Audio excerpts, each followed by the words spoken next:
Welcome back. In today's video I'll be showing you how to create a freeze frame in Davinci Resolve.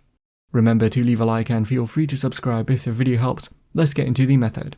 There are two ways to add a freeze frame. First, make sure you are in the Edit tab at the bottom and that you have your video clip inserted into the timeline. Now right click on your clip and select Retime Controls from the menu. Move the timeline marker to the place you want the freeze frame and then click on the black down arrow which should be below your clip. Select Freeze Frame from the menu and now you should see a different coloured section of clip. This is your freeze frame's duration. You can drag on the new marker it adds at either side to increase or decrease the length of your freeze frame. Remember that if you have video after this clip, it may start to replace it if you use a long freeze frame. The second method is to use the blade tool to cut out one frame from your video.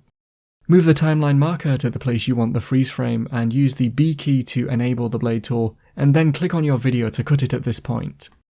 Now press the right arrow on your keyboard to move one frame to the right. Use the blade tool again to cut here and then right click on this one frame clip and choose Change Clip Speed. You may need to zoom in to see the clip. Finally, check the box next to freeze frame, click change and use the A key to return to the selection tool, and then you can increase the size of this clip and it will just be the frame you want. And so that is how to create a freeze frame in Davinci Resolve.